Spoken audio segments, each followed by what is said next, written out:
बड़ी जानकारी। निकाय चुनाव के लिए बीजेपी संकल्प पत्र समिति की बैठक गुरुग्राम के गुरु कमल कार्यालय में ये बैठक जारी। प्रदेश अध्यक्ष मोहनलाल बडोले की अध्यक्षता में ये बैठक हो रही है। थोड़ी देर में मुख्यमंत्री नायब सिंह सैनी भी बैठक में शामिल होंगे। बैठक में फणींद्र नाथ शर्मा, विपुल गोयल शामिल और बैठक में कृष्ण बेदी, वेदपाल और विजय पाल मौजूद। शहर वार्ड के स्थानीय मुद्दों को ध्यान में रखकर बनेगा बीजेपी का संकल्प। तो बड़ी जानकारी आप तक पहुंचा रहे हैं, जहां निकाय चुनाव के लिए जो तैयारियां हैं वो जोरों शोरों पर चल रही, क्योंकि 2 मार्च को मतदान होना है सिवाय पानीपत नगर निगम के। और निकाय चुनाव के लिए बीजेपी संकल्प पत्र समिति की बैठक हो रही है गुरुग्राम के गुरु कमल कार्यालय में। ये बैठक अभी जारी है। प्रदेश अध्यक्ष मोहनलाल बडोले की अध्यक्षता में ये बैठक हो रही है और अब से कुछ ही देर में मुख्यमंत्री नायब सिंह सैनी भी बैठक में शामिल होंगे। बैठक में फणींद्र नाथ शर्मा शामिल हैं, विपुल गोयल शामिल हैं, कृष्ण बेदी शामिल हैं, वेदपाल और विजय पाल भी बैठक में मौजूद है।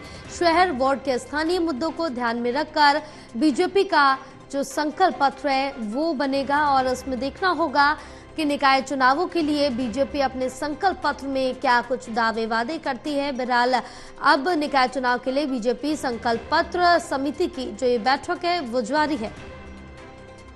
हमारे साथ हमारे सहयोगी ललित कांडपाल जुड़े हुए हैं और ज्यादा जानकारी लेंगे। ललित, क्या जानकारी मिल पा रही, क्योंकि 2 मार्च को मतदान होना है नगर निकाय का सिवाय पानीपत के, क्योंकि वो 9 मार्च को होना है। लेकिन इससे पहले बीजेपी का जो संकल्प पत्र है उसकी समिति की बैठक कब बुलाई गई है, बैठक जारी है?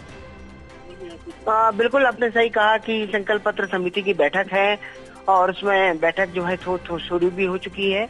कई सारे नेता उसमें मौजूद हैं। मोहनलाल बडोले इसकी अध्यक्षता कर रहे हैं। फणींद्र नाथ शर्मा भी इसमें मौजूद है, संगठन मंत्री। तो कई सारे अहम मुद्दों पर होने वाली है ये बैठक की, जिसमें हर वार्ड को लेकर अलग रणनीति बनाई जाने की योजना है। इसके अतिरिक्त एक समूचा पूरे गुरुग्राम और अलग अलग नगर निगमों के लिए एक पूरा वो बनाए जाने की उनकी तैयारी है भारतीय जनता पार्टी की। तो भारतीय जनता पार्टी हर मोर्चे पर काम कर रही है। उसकी कोशिश ये है कि नगर निगम चुनाव को भी उतने ही प्रोफेशनल तरीके से लड़ा जाए, उतने ही औपचारिक तरीके से लड़ा जाए जितने औपचारिक तरीके से वो विधानसभा या लोकसभा का चुनाव लड़ते हैं। तो कुल मिलाकर वो तैयारियां उनकी दिख भी रही है। जिस तरह के पदाधिकारियों का एक संगठन बनाया गया है, ऑब्जर्वर बनाए गए हैं, तो ये कई सारी चीजें हैं। अब इसमें देखना ये होगा कि आज की इस बैठक से क्या कुछ निकल कर आता है।